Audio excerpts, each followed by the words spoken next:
Sometimes life teaches you the hardest lessons in the softest ways. You don't always lose people because they stop loving you. Sometimes, you lose them because you start loving yourself. And that moment, when you finally choose your peace over your pain, that's when your real healing begins. This is the story of a girl who learned to let go. Not because she stopped caring, but because she finally realized that she deserved peace. Her name was Maya. She was the kind of person who saw light in everyone, even in those who came only to bring her darkness. Her heart was soft, her love was pure, and her loyalty was unshakable. Then came Arav. He wasn't perfect, but he had that smile, the kind that could melt walls and silence storms. With him, every conversation felt alive. He made her laugh, he made her believe, he made her feel seen. For Maya, love felt like home again.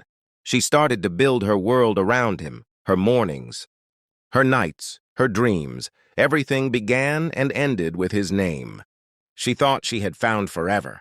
But sometimes forever doesn't mean always. Sometimes it just means for a while. It started slowly. The messages became fewer, the smiles faded, and silence grew louder. Arav wasn't cruel, just distant.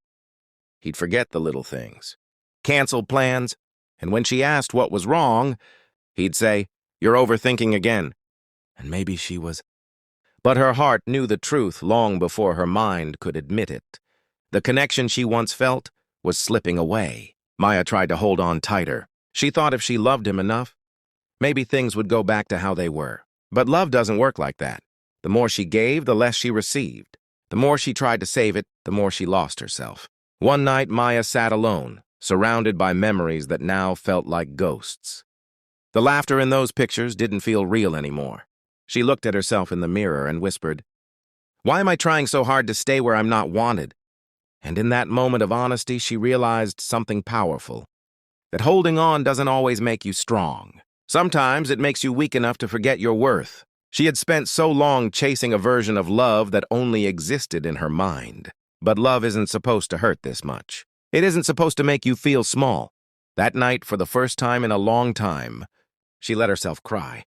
Not because she was broken, but because she was ready to stop pretending she was okay. The next morning, Maya made a choice, the kind that changes your life quietly but completely. She picked up her phone, opened their old messages, and began deleting them.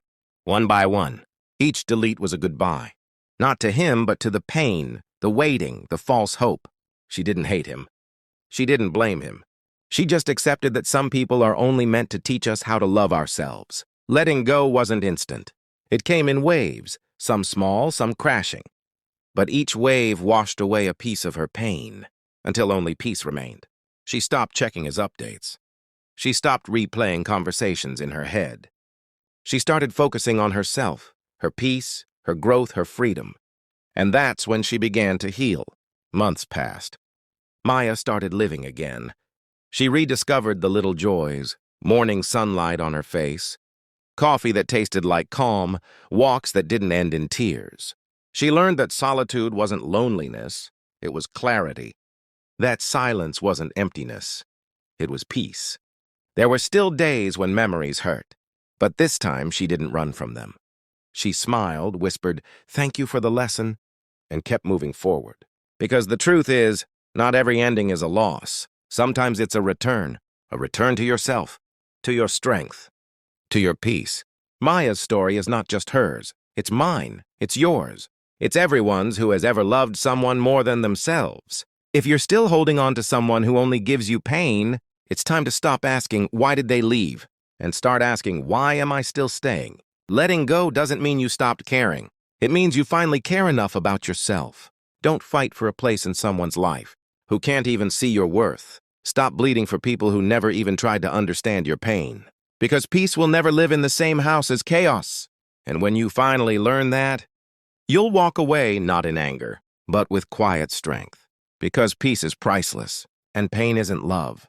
So if someone is costing you your peace, no matter who they are, no matter how much you love them, let them go.